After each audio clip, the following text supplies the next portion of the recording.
morning, everyone. Can you all hear me okay? Tell him if you can't. I can't do anything about it at this point. It's always so much fun to come back and share at church.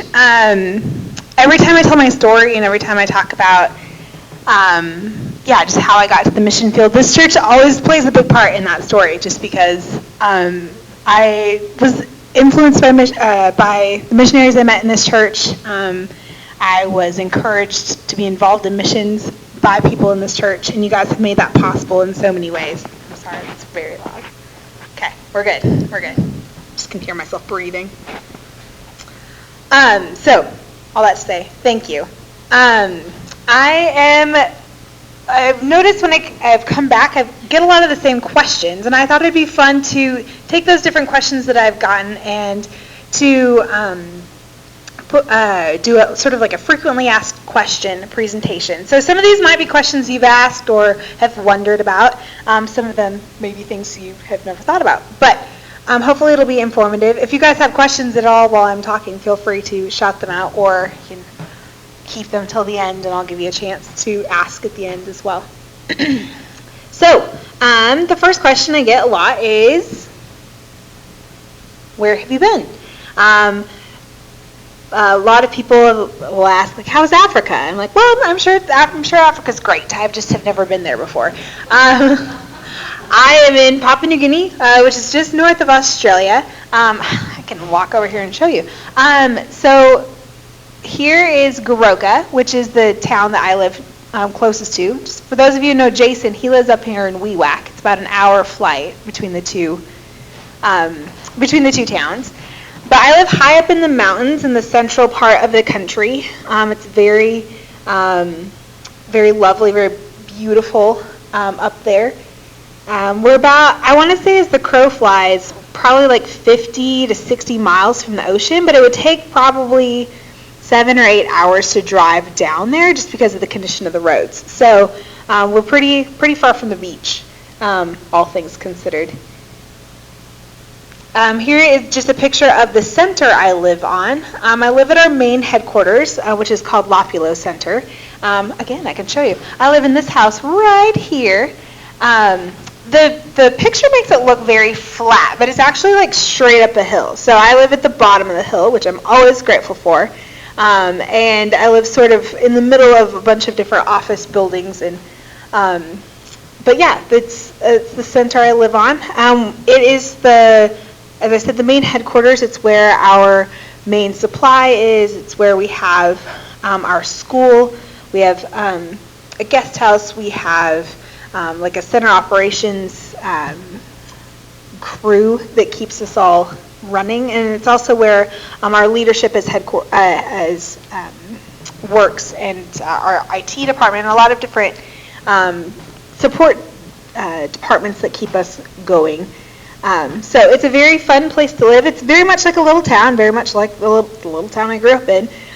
So it's got a lot happening, which we'll talk about as we go along. Where's your office building? Oh, yes. So I live here, work there. So my commute, it's real hard. I'll be like, well, my boss just walked past, so I should probably run. So yeah, everything's walking distance. Some people have golf carts, especially people who live at the top of the hill and are like, I don't want to carry my groceries up the top of the hill or my market food. So I have my legs, and that's how I get around. So yeah, it's a fun little place to live. It's the largest, I say it's little, it's the largest of all of our centers, but it is smaller than Wycliffe Center. So. Does Lopulo stand for anything? Lopulo does not stand for anything. The Lopulo, the name comes from, I'm trying to think how to describe this. So like one of the family lines of like the people that live in our area are the Lopulo line, so that's where we got the name. It used to be called Numenoi, which apparently meant like rubbish land, and they're like, you should probably change the name. So fair enough. So our school is now Numenoi Christian Academy, but the center is Lopulo. And you can kind of tell how long people have been there based on what they, like if they accidentally call the center Numenoi, I'm like, oh yeah, you were here before the name changed, which means you're old. I don't actually ever say that to people. But speaking of the Lopulo line, on the table in the back I have a belum, a string bag, and that particular design is the design of the Lopulo line there in our area. So you'd see that all the time if you were visiting my area. So yeah, that's where I live. Another question I get asked a lot, especially in current circumstances, is there COVID in Papua New Guinea? It was interesting because when I left PNG in July, we were up to like 11 cases, and now they've done more testing, there's more community transmission, all that jazz.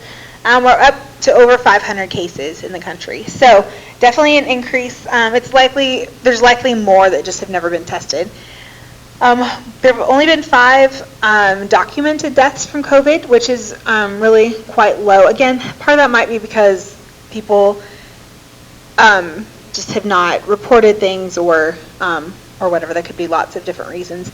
The government in Papua New Guinea is just doing what every other government in the world is doing, trying to figure out how to respond to the crisis and what the best course of action is. And that has caused some challenges for us as a mission, more in how we get people in and out of the country, not so much in terms of ministry, which has been really good. Ministry has continued on just like it has been. So that's been a blessing. Okay, next question. Do you speak the language? My answer is yes and no. Papua New Guinea actually has over 800 languages in the country, so I do not speak any of the really complicated ones. There's a trade language, so a common language that everyone speaks, called Melanesian Pidgin English. I have a dictionary in the back if you guys want to see what that looks like, or you can kind of see up on the screen. This is the Lord's Prayer in Pidgin. So my first term on the field, I learned to speak Pidgin, but like any language, it's constantly developing. And your language ability is like a muscle. If you don't use it, you'll lose it. So I constantly have to be practicing speaking in Pidgin, telling stories, listening to stories, having conversations in different realms. Like I'll be really good in my work Pidgin, but then like talking to the lady that cleans my house, talking to her about what she's learning at our Bible study. Like that's a whole different set of words. So it's very stretching. And I do have the lady that comes and cleans my house is really key in helping me keep my language ability.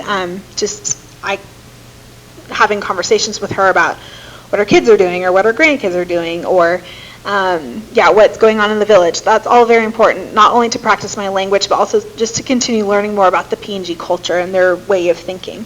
So it will be a lifelong sort of journey on continuing to be fluent, but at like a passable level. Sarah, of course, is a nanny, and sometimes I listen to Jason Jordan, and I think that's kind of what I sound like in Pidgin. Jace will say, like, you forloft this, or like forleft this, instead of you forgot it. I'm like, that's what I sound like. I get my meaning across, but I don't always sound exactly the way I should. So I'm getting there, I guess is the best answer to that question. Yeah. Sure. I have to get over here, though. Papa Blong Mipla, you stop long heaven. Make him name blow you, it come up big bella. Make him kingdom blow you, it come. Strong him Mipla long behind him like blong you long ground. All same all behind him long heaven. So Papa Blong Mipla, so Papa, father. Belong is belong. It's a possessive. So this is how it always goes. You say like Papa Blong, and then who the thing belongs to. Mipla, which means all of us. Me is me, and then Pella is the plural. So you stop long heaven. So you. So you can kind of see it's kind of, should have probably taken me this long to learn it as well as I have, but so you stop, long.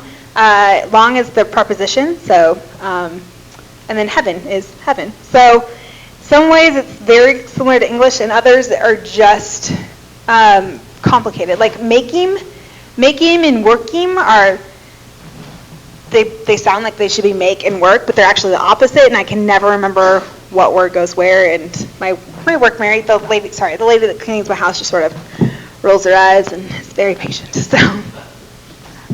So yeah, it's a fun language to speak. It's very flowy, and you can fake it really easy with you kind of know the ways to fake it in English, and there's just different words that we use all the time in our everyday life there. So when I come back here and I'll say to Sarah oh, Raus, or oh, mi lees lo this, and she just is like, what are you saying? I'm like, everyone back home knows what I'm talking about. Whatever. So yes, I sort of speak the language. I will always be learning more. Another question I get asked a lot is, what do you eat? And I always feel like my answer is very disappointing. The reality is I eat a lot of the same things there that I would here. Not much is produced in country in terms of food. So and there's just constantly a supply and supply chain issues. So for example, about a year ago, there was no chicken to be found anywhere in town. We couldn't find chicken. Even in some of the bigger towns, down the road, no chicken. So, when you're trying to feed, 700 missionaries, it's kind of hard to do that when you don't have, chicken. So, we actually import food from the States. So, when we get our containers and the first day everything's out on the shelf, we're just so excited. It's like Christmas. And we do silly things like to take pictures of the cereal and the chips that we got because we're excited about the, granulated sugar. So the one thing that is different there that I really love is that we have fresh fruits and veggies every week. So everyone in Papua New Guinea has gardens, so they grow more than they can eat. So they take the rest of it to market. And we have a market down at our gate twice a week. So twice a week I get to go down and buy organic vegetables and fruit for pennies on the dollar. And that's really fun. So we have some of the same things we would get here, and then a lot of just really yummy stuff, a lot of tropical stuff. I remember coming back in July and going to the store, and I looked at the tropical fruit section at Walmart, and I was just like, it's kind of sad. Those mangoes are very tiny, and just that sort of thing. So we're very spoiled with our fruits and veggies, and that it's a very fun, a fun perk of living there. But yeah, my food is kind of boring to talk about. Do they make their own cheese, or there's cheese, I think, on there? Yes. Mm-hmm. Yeah, so that actually, the country itself actually imports cheese from New Zealand. So all of our dairy comes from New Zealand, and it is excellent. So yes, some things we are able to get from in country. So all of our rice, we get some flour, and we get all of our dairy from in country, and as much meat as we can we get in country. We get canned chicken, which again I think I have in the picture because I was very excited about it. So it kind of just depends. We're constantly looking for in-country sources of food, and I don't envy those guys their job. I'm just looking through what is available and constantly trying to source new stuff. So yeah, that's what I eat. Another question I get asked quite frequently is, what's the weather like? Warmer than here, that's for sure. Because I live high up in the mountains, I live at about a mile elevation, so it's not nearly as hot and as humid as it is where Jason Stewart lives, because he lives down on the coast. It's quite temperate, so during the night it will get down to upper 50s, and in the afternoons it could get up to mid 80s. It's very humid, so we all whine about how hot it is, but it is all things considered, a very temperate climate, and just, rather lovely. We have sort of two seasons, which I like to call rainy season and more rainy season. The winter is cooler temperatures and less rain, which is from June through September. And then the rest is the rainy season, and it rains every day, which is quite fun. So our weather is very temperate compared to the coastal regions, which is nice. People will come up from the coast and will be complaining, it's really hot today, and they're like, you have no idea. There are places where it does get colder, and there has been places that have known to have had snow. So I have not seen that yet. We've had hail twice since I've been there, but no snow yet. All right, next question. Do you ever feel earthquakes? Papua New Guinea does not get in the news very often, and when it does, it tends to be for like sad reasons, like earthquakes. Papua New Guinea is on the Ring of Fire, which lends itself to a lot of volcanic activity and earthquakes. So we do have earthquakes, actually quite a few of them in Papua New Guinea. We don't always feel them. Again, I live high in the mountains, so I don't feel them as much as I did when I lived down in Madang on the coast. But we do have them occasionally. We've never had any damage from earthquakes. There was one time I had a candle fall over off my shelf, and I think I took a picture and sent it to Mom. I'm like, look, earthquake, carnage, and she's like, I don't think you can really call that carnage, but there you go. So we do have earthquakes occasionally. Yeah, the kids have earthquake drills, which I always think is funny, because we always grew up having fire drills, but they have fire drills and earthquake drills, so they all know what to do. All right, so next question. Do you like it there? This is such a sweet question, and I love when people ask this, but it always kind of makes me chuckle, because I'm like, why would I live there if I didn't like it there? So the answer, just so you know, I do like it there. I love being involved in the ministry. I love getting to know my P&G coworkers and the people in the community. I just built some really great friendships with people there over the last couple years especially. Because it's sort of like a little town, we have a lot of the same activities you would see in towns here. Like we have the school, so there's sports tournaments, there's plays, there's concerts. We have a community choir that I'm involved in, which is super fun. I'm an alto. Who knew? We also just have fun things that we create for ourselves. So like I started a book club, and we have an exercise group, and we do 5K runs and that sort of thing. So it is, it's a lot of fun to live there. It's not always fun. It's not always easy. There are definitely hard things about it. Missionaries are human. We still have conflict, and there's still things to work through as a body of believers. But it is really a great place to live.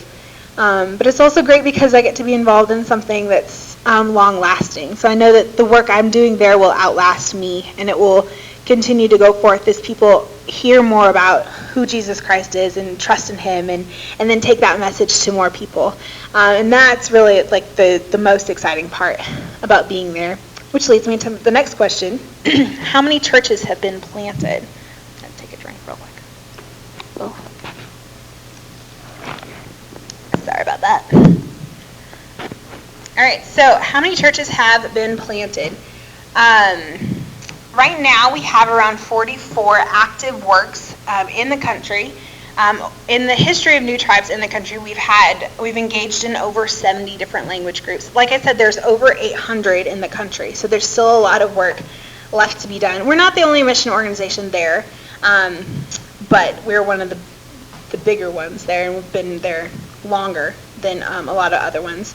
So still a lot of work left to be done. We've completed 31 New Testament translations, which is so cool. Like it's just so fun to see the hard work that those missionaries have put in for like sometimes decades, like learning the language, sitting with translators day in, day out, doing translation checks. It's just a lot of work. So to see them complete that project is just really cool. But there's still work left to be done. So there are currently 12 or so tribes that have come to us and expressed interest in having missionaries come move into their villages and to speak or to teach the chronological teaching. Sometimes they legitimately want to know truth. They've seen the truth make a difference in people's lives in other language groups. Sometimes they're asking for selfish reasons. They want an airstrip to be built, or they want cargo to be brought in. But for whatever reason, they are asking, and that gives us an opportunity to go in and to share.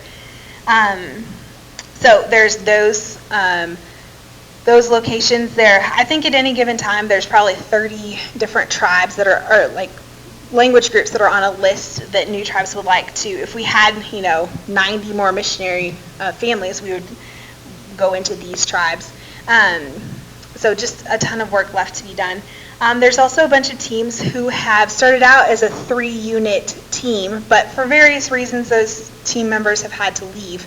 So there's maybe 1 or 2 team members left. So to bring all of those teams up to full capacity, we'd need probably 21 more families to come. So again, just a ton of work, ton of opportunity. I was just down at the Missionary Training Center that Ethnos 360 has in Missouri, and it was cool to be with people who are training to go to Papua New Guinea, and I gave them these numbers. I said, listen, like there's so much work left to be done, and a lot of them are heading in that direction as well. So it's really cool to see not only what's been accomplished, but what is yet to be done. So here's just a quick picture, a map of where all of the different locations are. I don't know, later you could probably look at it and see it clearer, but the grayed out locations are where we used to have missionaries but are no longer, either because the missionaries had to leave for some reason or because the church is now self-sufficient. So, so Inaru, where Jason Stewart was, would be in this sort of cluster right here. I live up here.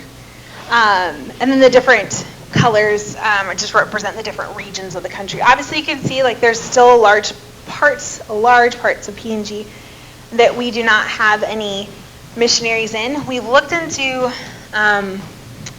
those locations and are interested in putting missionaries there. We just need more personnel. So definitely something to be praying about. So you might be wondering too, how many missionaries live there? This number actually changes all of the time, and it's part of my job is to keep track of where people are at in the world. It's very complicated.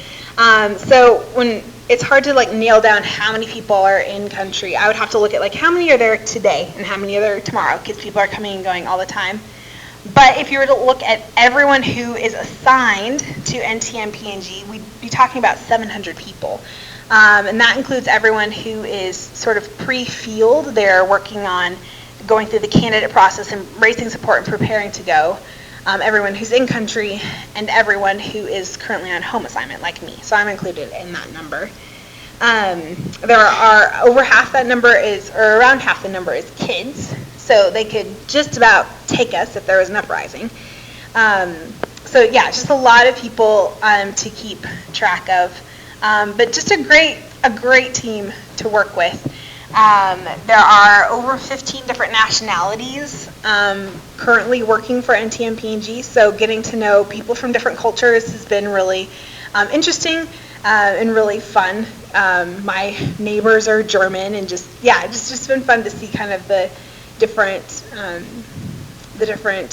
personalities and the different flavor that different nationalities bring to the team. So that's been really cool. Yeah.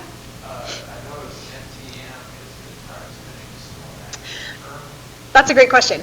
Yes, so I am sent by Ethnos 360 here in the U.S., but I work for New Tribes Mission Papua New Guinea. It's kind of confusing. New Tribes has this sort of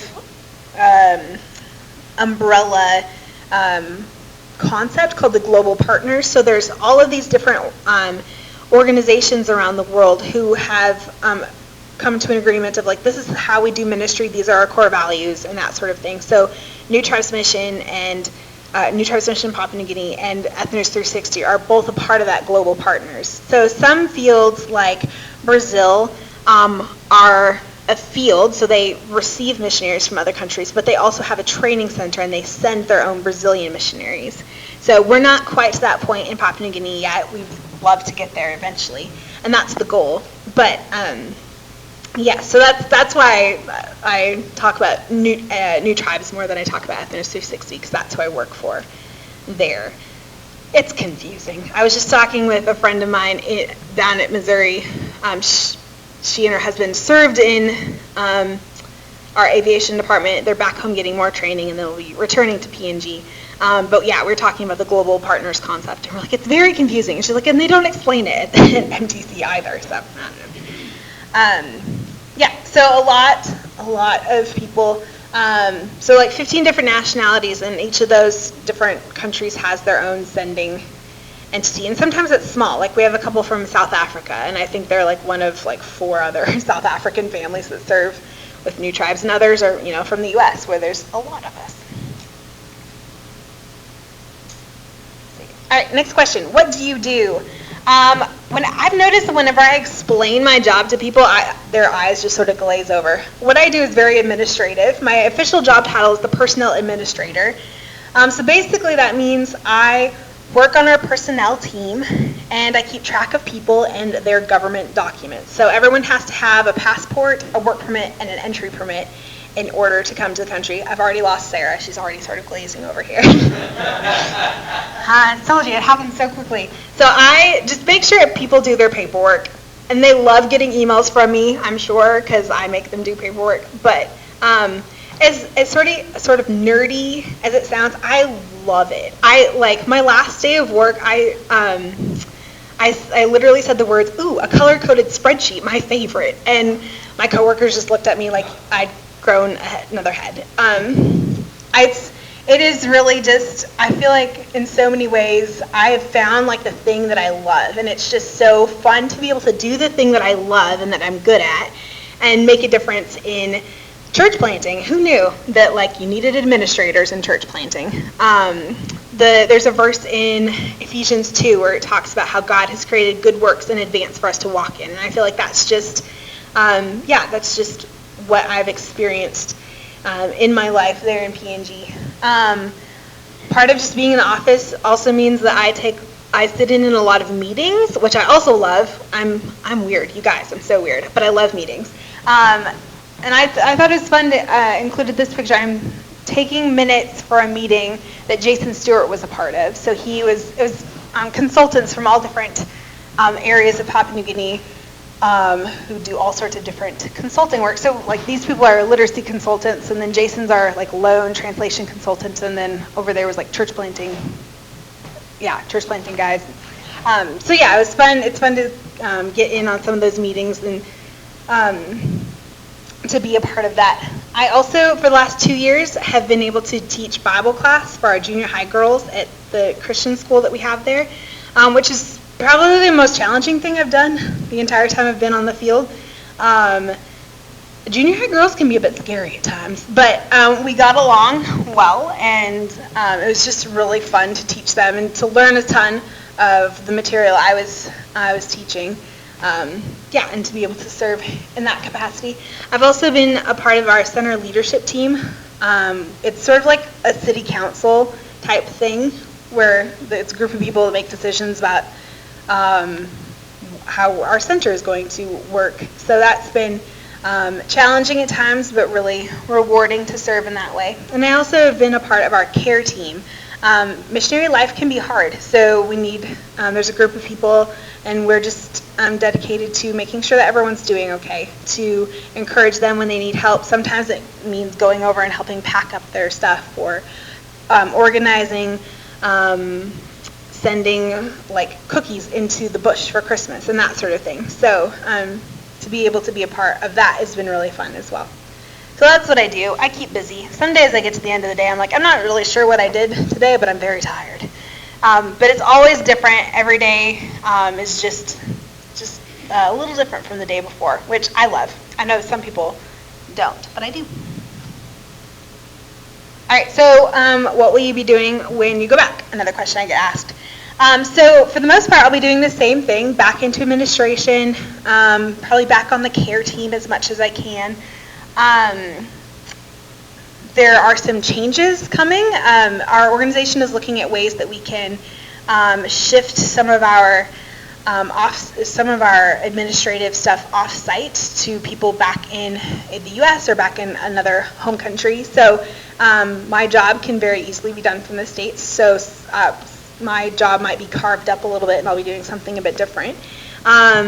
I'm excited about the changes ahead. I'll still be in Papua New Guinea, still be serving there, but my day-to-day work might look a little different.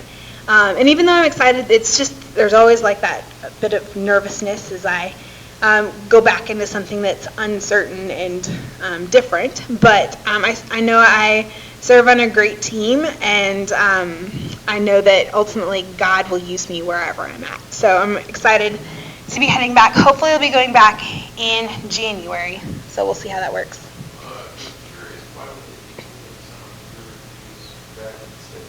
Yeah, so there are a bunch of different reasons. Papua New Guinea, as a general rule, like there's a growing sense of nationalism in the country. So even at a government level, have adopted the slogan, "Take back Papua New Guinea."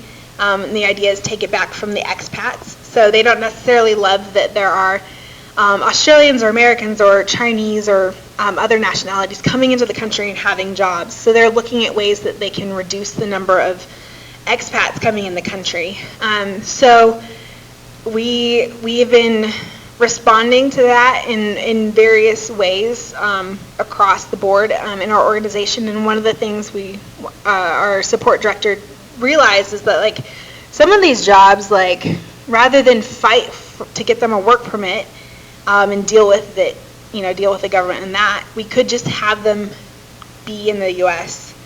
and doing their job in the U.S. And then there are other people who, for whatever reason, like, so the guy who was my boss for a couple years, his mother-in-law is just not doing well, so he and his wife had to come back to care for her. But he's like, they still love P&G and they still want to be involved. So by moving some of those jobs off-site, it gives him stuff to do, and then frees those of us who had those jobs to do other stuff. There's always more work to be done, so I won't be twiddling my thumbs, I promise.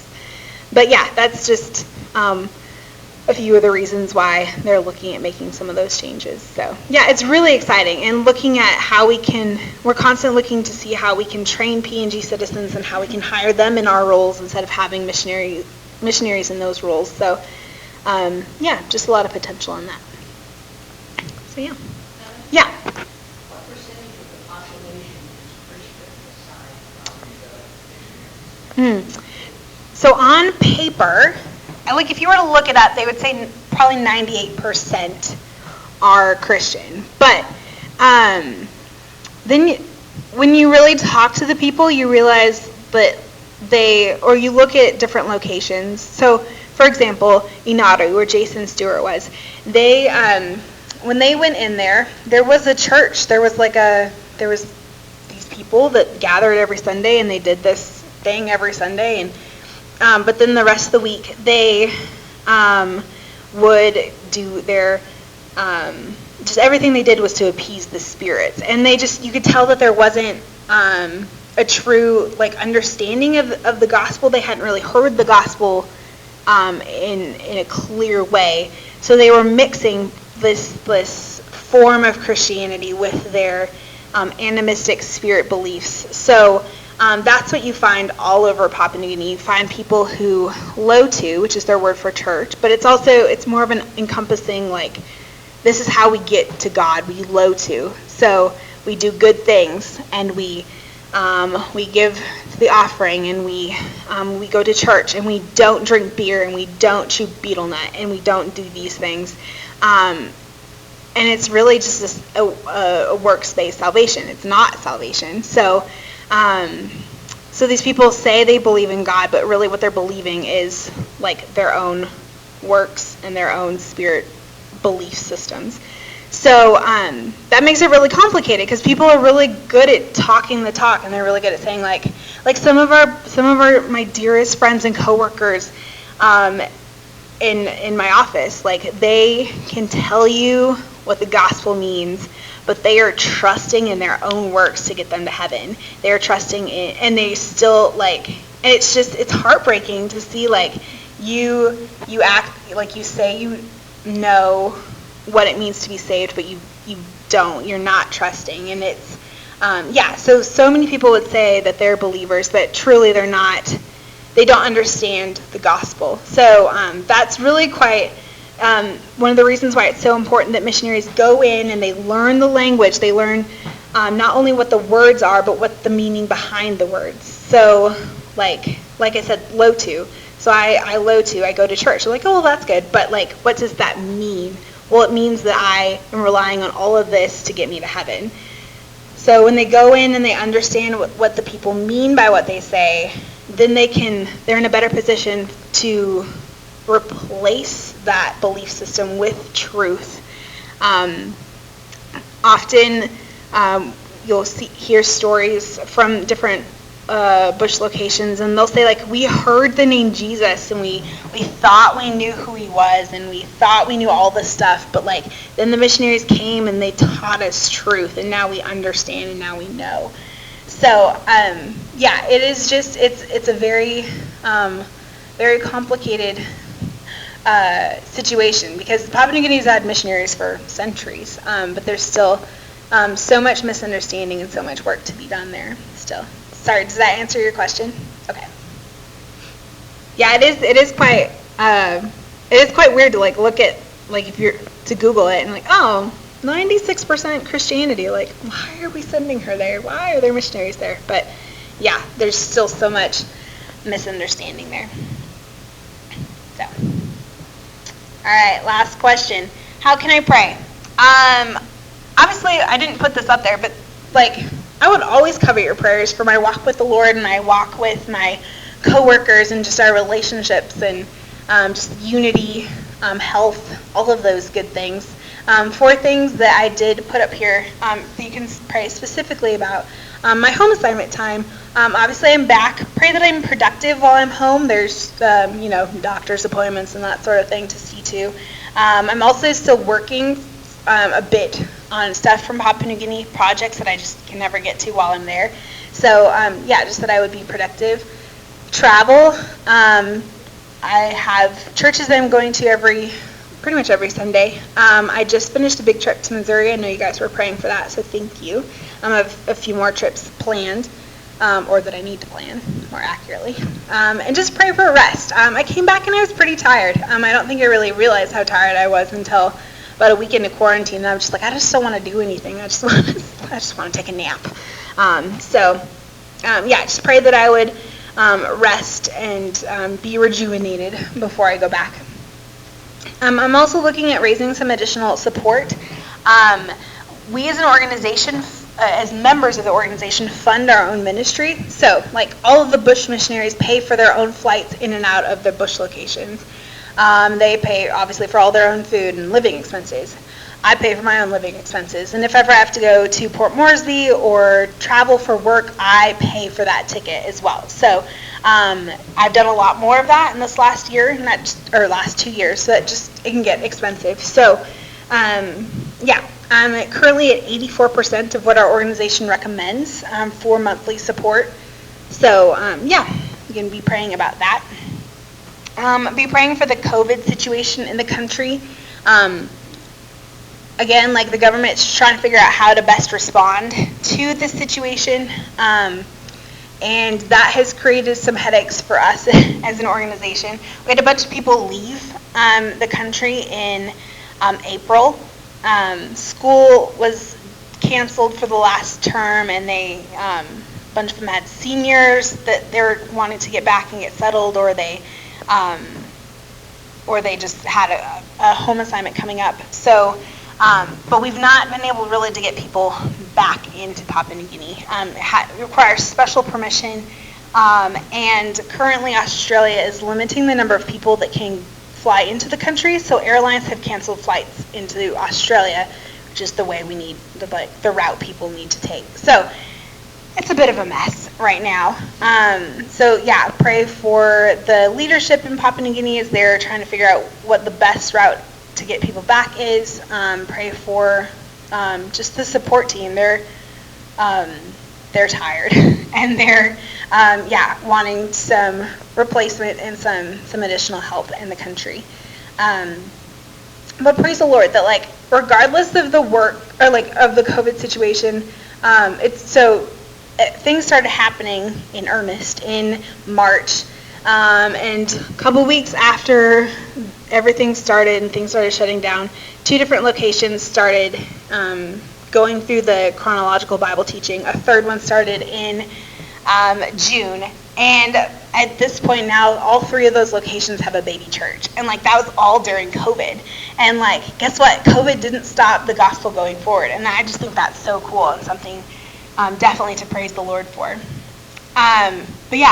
The last thing there, the ongoing work in the country. Man, as like I've said multiple times, there's so much work left to be done, and just so much potential in the country, and it's just so great to be a part of it, and exciting to see, looking in the future, what God's going to do and how I can be involved. Yeah. So, are there any questions I missed, or that you guys have? I answered them all. Glad I was thorough. On the back table, there is a place you can sign up for my newsletter if you don't get it already. There's also new prayer cards back there and just other fun stuff from P&G you can check out. So yeah, I thought you had a question. You're just scratching your head. All right, well, I will be around after. Oh, Dad has a question. Okay. Tell them about why they said you've been in Papua New Guinea too long, about what you carried on the plane. Oh, that was a long time ago. Yeah, so in Papua New Guinea, like the fruits, so like you can get fruits and veggies up in the highlands, and you can get fruit down in the on the lowlands, like near the like in the swampy areas or river areas or at the beach, but you can't get vegetables. So there have been multiple times where I have traveled with a coworker, Say, a national lady. She and I have traveled down to Port Moresby for meetings, and she's often said to me like, "Hey, can I use your extra luggage allowance for some vegetables?" So like, we'll pick her up, and I'm not even kidding you. Like, I'll have my little bag, and she'll have her little bag of clothes, and then she'll have probably 4 or 5 massive bags full of green stuff. Like, she'll have vegetables like sweet potato and I can only think of the pigeon word, kumu. Doesn't mean anything to you guys. Like greens, like spinach and that sort of thing, yeah, all sorts of good stuff. So yeah, we will check all of that. And there has been one time where I ended up, for various reasons, taking a bag of potatoes as my carry-on on the flight, so that was kind of weird. But yeah, you get to Port Moresby, and like everyone else is doing the same thing. Like everyone's bringing veggies to Moresby to give to their relatives, and yeah, like you'll just see like stalks of sugar cane, like 10 things of sugar cane just like wrapped up. Or I've seen a bat. I think it was dead. I'm pretty sure it was dead. It was like in a bag. It was definitely dead after the flight, that's for sure. But yeah, like live animals being checked. It's bonkers, and I love it. It's just never know what you're going to see at the airports. So yeah, I thought you meant, someone else told me, I was in a group of people, with a group of people once, and we were talking about civil unrest and just like potential for riots, especially as it related to the COVID situation. And I was like, yeah, but like there's there's civil unrest and riots all the time in town. Like that's just normal. Like everyone just deals with it. And like someone looked at me and said, "You've been in country way too long." I was like, fair enough. So it's a great life. It's so weird. And like I don't realize how weird it is till I come home and I'm telling stories and I'm like, that doesn't happen here. And they're like, yeah. But yeah, it's the life I truly believe God has brought me to, and I'm just really grateful to be there.